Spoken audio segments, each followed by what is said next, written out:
Hello students, very good afternoon to all of you.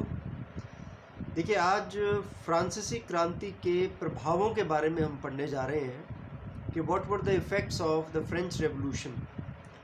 तो देखिए, France की क्रांति के प्रभाव को हम 3 भागों में बांट सकते हैं।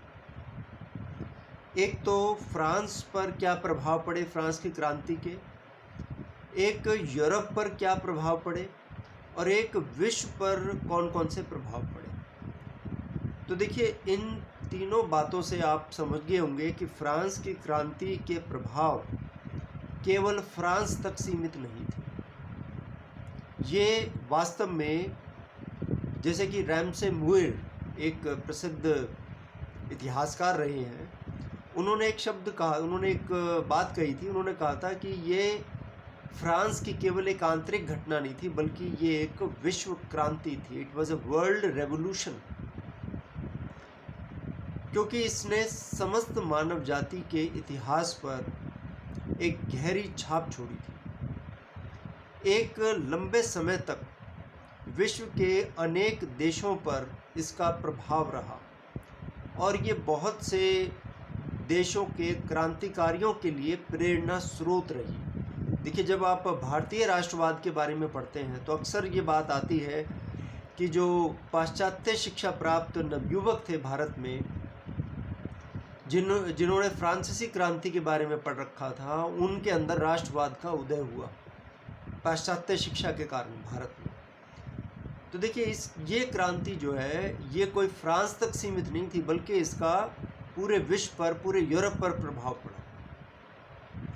तो सबसे पहले हम ये जान लेते हैं कि फ्रांस पर क्या प्रभाव पड़ा, क्योंकि ये क्रांति फ्रांस में हुई थी, इसलिए इसके जो मुख्य प्रभाव थे वो तो फ्रांस में ही पड़े। सबसे पहला प्रभाव है निरंकुश शासन का अंत, यानी एंड ऑफ एब्सोल्यूट मोनार्की। आपने देखा कि किस तरह से पिछले कई वर्षों से, कई सदियों से बुर्बो वंश के जो शासक थे वो फ्रांस पर राज करते आ रहे थे और किस तरह से वो अपना जीवन जीते थे ऐशो आराम में। पेरिस से बहुत दूर, मतलब पेरिस, ताकि आम लोग उस तक नहीं पहुंच पाए, इसलिए पेरिस से लगभग 20 किलोमीटर की दूरी पर तो उन्होंने शाही राजमहल का निर्माण करवाया था वर्साई में, और अपने चहेतों को जो है दरबार में भर्ती किया जाता था।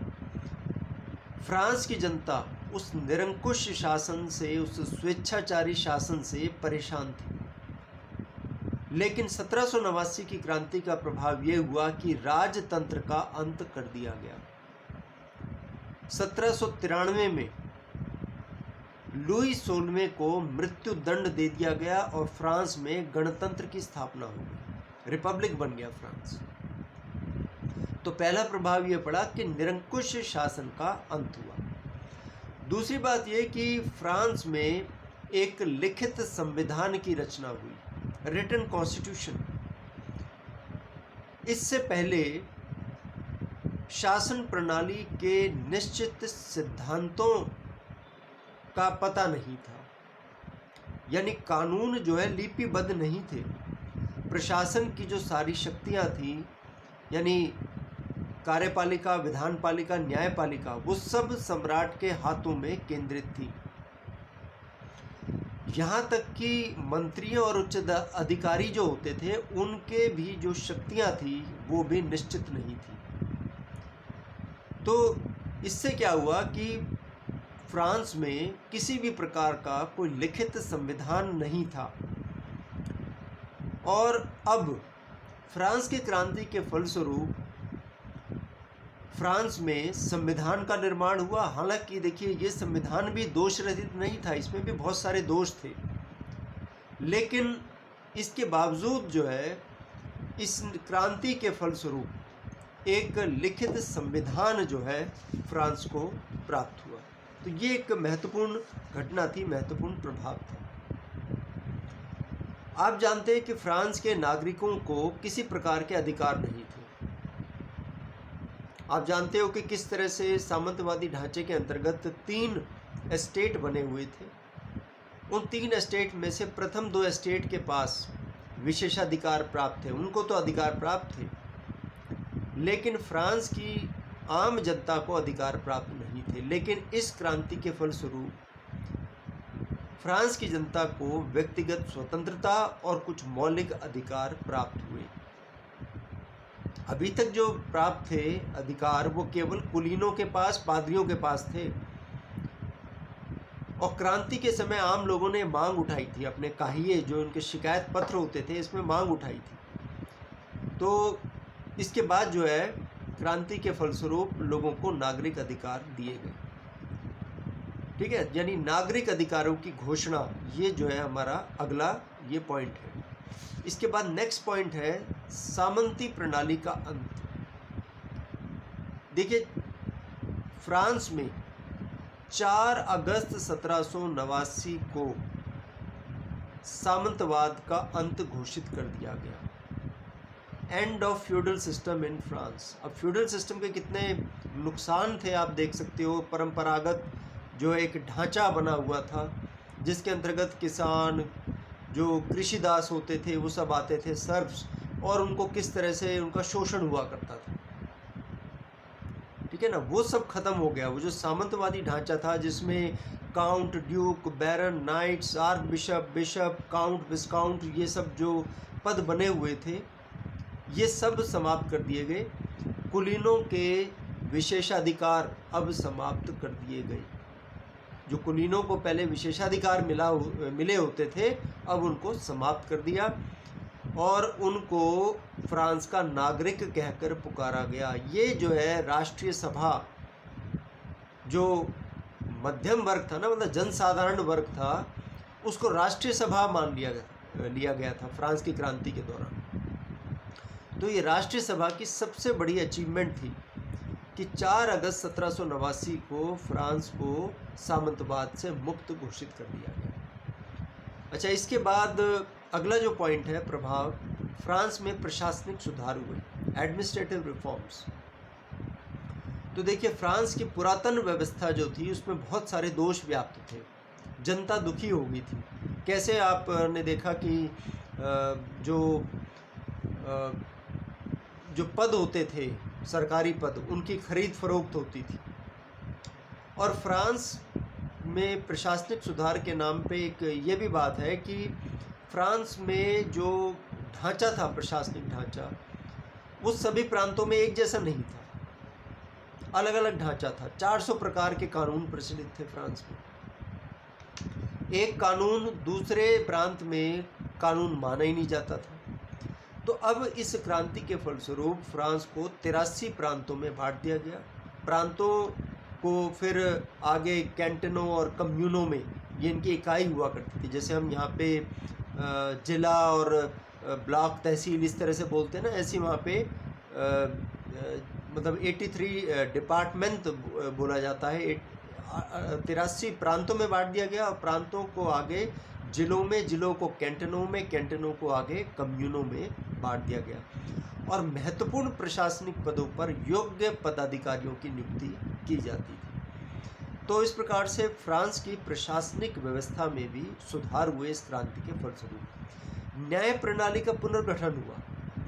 देखिए, न्याय में कितना जो है, न्याय क्या था, वो तो वास्तव में अन्याय था, न्याय तो था ही नहीं। 400 प्रकार के कानून प्रचलित थे।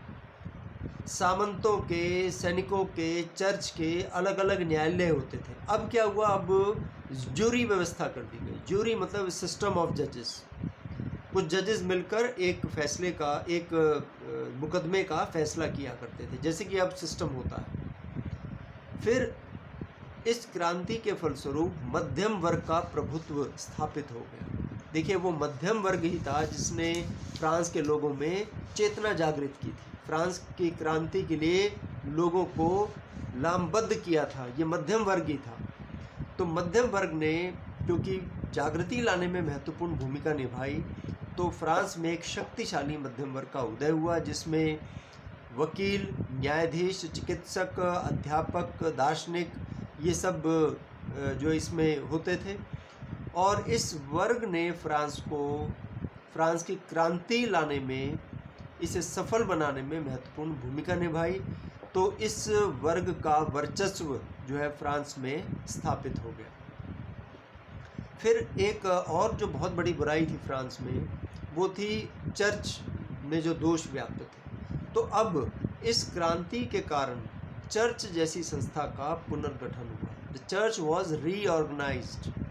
सबसे पहले तो चर्च की भूमि का राष्ट्रीयकरण कर दिया गया, नेशनलाइजेशन, यानी सरकार ने अपने अधीन कर ली। सरकार ने चर्च की भूमि जब्त कर ली और अपने अधीन कर ली। ये जो ऐशो आराम करते थे ना पादरी, ये सब खत्म हो गया।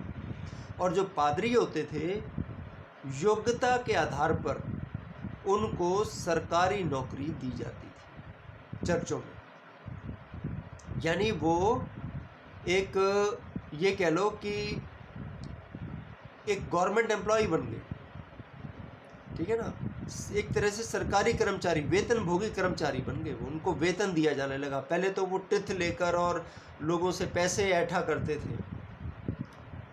बहुत से मतलब गांवों का राजस्व उनको मिला करता था, राजा भी उनको दान दिया करते थे।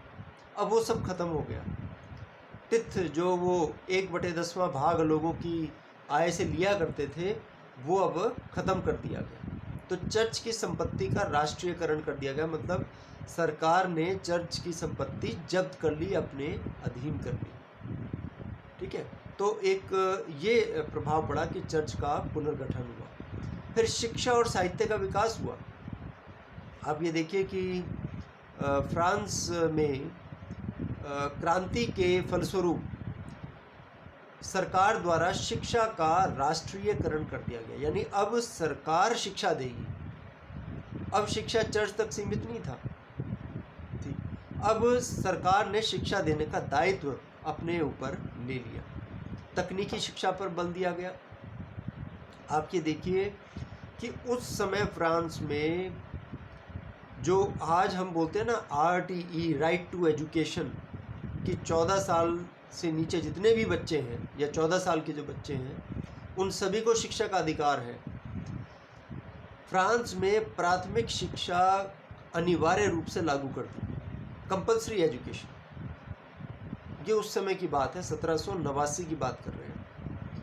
तकनीकी शिक्षा पर भी बल दिया गया। बहुत से विद्यालय, विश्वविद्यालय, जैसे पेरिस में यूनिवर्सिटी की स्थापना की गई। साहित्य का विकास हुआ, बहुत से पुस्तकें लिखी गई, बहुत से लेख लिखे गए। किसानों की स्थिति में परिवर्तन हुआ फ्रांस की क्रांति के फलस्वरूप। जो किसानों का शोषण होता था, उस सामंतवादी व्यवस्था से मुक्त हो गए और चर्च की संपत्ति और सामंतों की भूमि छीन कर जो है किसानों को दे दी गई। तो किसानों के विकास के लिए जो है अलग अलग योजनाएं लागू की गई और किसानों ने भी अपनी ज़मीन पर जी तोड़ मेहनत शुरू कर दी। फ्रांस का आर्थिक विकास हुआ। देखिए जिस तरह से आर्थिक संकट के कारण फ्रांस की क्रांति हुई थी, तो उस आर्थिक संकट से उभरने का प्रयास किया गया। नए नए रिफॉर्म्स किए गए इकोनॉमी में, जिससे फ्रांस की जो माली हालत थी वो पहले से बेहतर हो गई। और ये तो जो मैंने आपको बताया फ्रांस पर प्रभाव थे। यूरोप पर क्या प्रभाव पड़े, what was the impact on Europe? तो यूरोप का 2 गुटों में विभाजन हो गया। देखिए मैं आपको ये बता दूं कि हमने तो फ्रांसीसी क्रांति की बात की है। फ्रांस में क्या परिस्थितियां थी? फ्रांस जैसी परिस्थितियां, यानी सामंतवादी व्यवस्था, लगभग यूरोप के सभी देशों में लागू थी। कोई फ्रांस अकेला नहीं था, वहाँ भी लोगों पर अत्याचार होता था।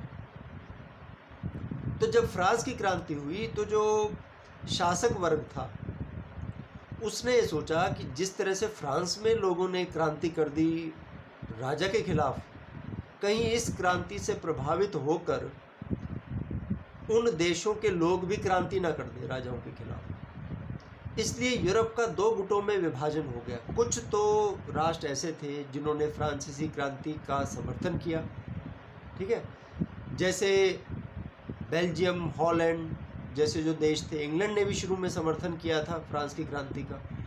और कुछ ऐसे देश थे जिन्होंने क्रांति को नकारा, जैसे ऑस्ट्रिया, क्योंकि वहाँ भी इस तरह से निरंकुश तंत्र था।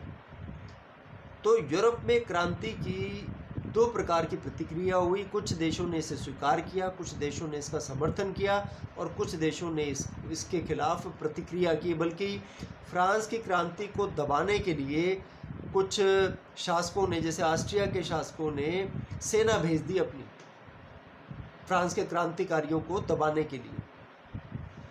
इंग्लैंड भी शुरू में फ्रांस की क्रांति का समर्थक था, लेकिन जब उसने देखा कि फ्रांस की क्रांति के पश्चात जो घटनाएं हुई, जिस तरह से राजा को मार दिया गया, ठीक है, हिंसा हुई बहुत ज़्यादा, तो फिर वो क्रांति के खिलाफ हो गया। क्योंकि इंग्लैंड में हमेशा से उदारवाद रहा है। फिर इंग्लैंड ने क्रांति का विरोध करना शुरू कर दिया जब बास्तील के पतन के पश्चात फ्रांस की क्रांति हिंसक हो गई थी। तो इस प्रकार से फ्रांस की क्रांति से यूरोप दो गुटों में बट गया था। विश्व पर क्या प्रभाव पड़े? विश्व पर उसके कुछ परमानेंट इफेक्ट्स हुए। जैसे ये जो नारा था ना, स्वतंत्रता, समानता, बंधुत्व, ये नारा फ्रांस की क्रांति नहीं दिया था। लिबर्टी, इक्वालिटी, फ्रेटर्निटी, ये नारा पूरे यूरोप में, पूरे विश्व में फैल गया। बल्कि फ्रांस की क्रांति एक प्रेरणा स्रोत बन गई। विभिन्न देश जो कि अन्य विभिन्न देश के जो शासक थे, जो निरंकुश शासक थे, वहाँ की जनता ने फ्रांस की क्रांति से प्रेरणा लेकर उन निरंकुश शासकों के खिलाफ संघर्ष कर दिया।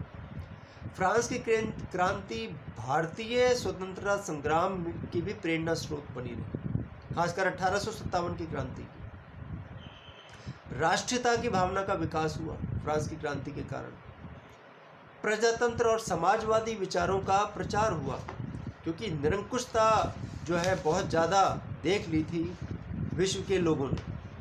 अंतर्राष्ट्रीयता का विकास हुआ। देखिए, इंटरनेशनलिज्म, यानी कि महाद्वीप में शांति स्थापित करने के लिए पवित्र संघ और संयुक्त व्यवस्था जैसी संस्थाओं की स्थापना हुई। सांस्कृतिक विकास हुआ। जिस तरह से बहुत सी बुक्स लिखी गई, पुस्तकों की रचना हुई, बहुत सी कृतियाँ जो है फ्रांस की क्रांति के दौरान, पेंटिंग्स, ठीक है, आर्किटेक्चर, लेखकों ने और जो विचारक थे, साहित्यकार थे, उन्होंने बहुत जो है इसके बारे में लिखा। तो फ्रांस की क्रांति ने संपूर्ण विश्व पर एक अमिट छाप छोड़ी। तो ये फ्रांस की क्रांति के प्रभाव आप तैयार कर लीजिए। ये चैप्टर पूरा हो गया, यानी फ्रांस की क्रांति के कारण और प्रभाव, ये आप अच्छी तरह से याद कर लेना। इस चैप्टर से definitely 1 question will come. Thank you.